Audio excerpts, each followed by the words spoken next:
Silver पन्नी, उस पर फैला सफेद पाउडर, फिर एक कोने से पन्नी में लगती आग, उसके बाद जलते पाउडर से उठता सफेद धुआं। इस धुएं को अपनी सांसों के साथ शरीर के भीतर ढकेलते लोग, हाथ में चिलम और उसमें ठूस ठूस कर भरी हरी पत्तियों में आग लगाकर महीन कपड़े की मदद से लंबा खींचे जाते कश, तेज आवाज में चलता संगीत और सॉफ्ट ड्रिंक या हॉट ड्रिंक में पाउडर मिश्रित कर लंबे लंबे पैक खींचते नई उम्र के लड़के और लड़कियां। ये दृश्य शहर में अब आम हो चला है, क्योंकि इन युवाओं को तस्कर नशेड़ी बनाने पर आमदा है। नई पीढ़ी को ड्रग्स के खतरे से बचाने के लिए पुलिस अपनी पूरी ताकत झोंक रही है, लेकिन बड़ा नेटवर्क चलाने वाले तस्कर उसकी पहुंच से अभी भी बहुत दूर बने हुए हैं।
दरअसल उज्जैन इन दिनों गहरे नशे की गिरफ्त में है। ये नशा जानलेवा होता जा रहा है। स्मैक, एमडी, चरस और गांजे की बड़ी खपत अब उज्जैन में हो रही है। ये खपत कर रहे हैं वो हजारों युवा जिनको ड्रग्स के नशे की लत लग चुकी है।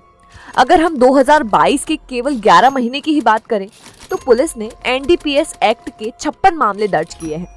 इन मामलों में 80 आरोपियों को गिरफ्तार किया जा चुका है। 11 महीने में 87 किलो 173 ग्राम गांजा, 354.87 ग्राम स्मैक, 105 ग्राम चरस और 104.73 मिलीग्राम एमडी बरामद की गई है। 2022 में पकड़े गए इन ड्रग्स की कीमत 58,83,610 रुपए आकी गई है। 2020 और 21 के आंकड़े भी कम नहीं है। 2021 में 40 प्रकरण दर्ज हुए और 72 आरोपियों से 65,94,400 रुपए का मादक पदार्थ पकड़ा गया। इसकी तुलना में 2020 में एनडीपीएस एक्ट के केवल 15 मामले दर्ज हुए और आरोपियों की संख्या भी केवल 29 ही रही। अफसर उज्जैन में एनडीपीएस केस बढ़ने का कारण ड्रग्स की सरल उपलब्धता को मानते हैं। वो बताते हैं कि उज्जैन जिले की सीमा अफीम उत्पादक मंदसौर जिले से सटी हुई है। इसी तरह राजस्थान का झालावाड़ भी उज्जैन का करीबी जिला है। इन दोनों ही जिलों में अफीम की काफी पैदावार होती है और अच्छे मुनाफे के लिए अफीम के एक बड़े हिस्से को तस्कर केमिकल की मदद से स्मैक में बदल देते हैं। चूंकि ये काम गैर कानूनी तौर पर होता है तो इसको बेचा भी अवैध तौर पर ही जाता है। दोनों जिलों के पास सबसे बड़ा शहर उज्जैन ही है, तो ऐसे में स्मैक आसानी से ठिकाने लगा दी जाती है। उज्जैन के ही रास्ते से होकर स्मैक इंदौर की तरफ जाती है।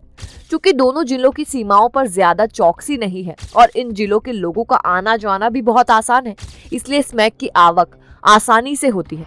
उज्जैन शहर में स्मैक की आपूर्ति 4 थाना क्षेत्रों में ज्यादा होती है। ये थाने नीलगंगा, महाकाल, पवासा और जिवाजीगंज है। इन थाना क्षेत्रों में एक बड़ा हिस्सा स्लम मजदूर बस्ती के तौर पर है और यही लोग तस्करों के सबसे अच्छे ग्राहक भी हैं। जिंदगी में रोज होने वाले मानसिक तनाव और शारीरिक थकान को मिटाने के लिए ये लोग स्मैक का सेवन करते हैं और उम्मीद करते हैं कि नशे का ये जानलेवा धुआं उनका दुख दर्द कम कर देगा। नीलगंगा थाना क्षेत्र के शांति नगर, एकता नगर, पवासा थाने के पांड्या खेड़ी, पवासा चिमनगंज के आगर रोड और महाकाल थाना क्षेत्र के जयसिंहपुरा, बेगम बाग जैसे इलाकों में स्मैक के खरीदार और विक्रेता दोनों आसानी से मिल जाते हैं। विक्रेता खरीदारों तक स्मैक टोकन के जरिए पहुंचाते हैं। टोकन उन छोटी पुड़ियाओं को कहते हैं जिसमें बहुत ही कम मात्रा में स्मैक रखी जाती है और इसकी कीमत ग्राहक देखकर तय होती है।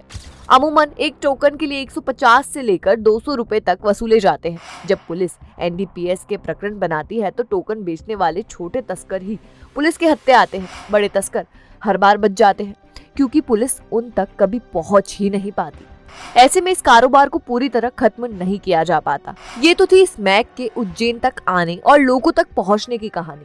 अब आते हैं गांजे पर। उज्जैन में गांजे का सेवन भी जमकर होता है और इसकी आपूर्ति उज्जैन में छत्तीसगढ़, ओडिशा और आंध्र प्रदेश से होती है। इन राज्यों से लोडिंग वाहनों में खाने पीने की वस्तुओं के बीच छिपाकर गांजा लाया जाता है। बाहरी राज्यों से आने वाले इस गांजे के ग्राहक उज्जैन में बहुत हैं। इनमें साधुओं के साथ वो युवा भी शामिल है जो नशा तो करना चाहते हैं लेकिन स्मैक जैसा तगड़ा नहीं, केवल मस्ती के लिए। ऐसे में गांजा उनका पसंदीदा नशा होता है। चिलम और सिगरेट में भरकर किया जाने वाला ये नशा जेब के लिए भी ठीक होता है और 10 ग्राम गांजे की पुड़िया आसानी से 50 से 75 रुपए के बीच मिल जाती है। शहर में पकड़ी जा रही नशीली सामग्री में तीसरा नंबर है एमडी ड्रग्स का। केमिकल से तैयार होने वाला ये नशा उन युवाओं को बहुत भाता है जो लग्जरी लाइफ जीने के आदी हैं। इस नशे की आपूर्ति उज्जैन में गुजरात या इंदौर के जरिए होती है। हालांकि उज्जैन में एमडी बहुत कम मात्रा में पकड़ी जाती है। पिछले साल ही पहली बार उज्जैन में एमडी को पकड़ा गया, तब इंदौर के रास्ते एमडी उज्जैन पहुंची थी। बहरहाल नशा तस्करी के बढ़ते मामले शहर की चिंताजनक तस्वीर पेश करते हैं। पुलिस अपने स्तर पर तो इसे रोकने की भरपूर कोशिश कर ही रही है, लेकिन नशे के इस कारोबार पर पूरी तरह अंकुश तभी लग सकता है जब नशे का सेवन करने वाले इनसे दूरी बनाएं, और ये जन जागरूकता और सामाजिक अभियान से ही संभव है।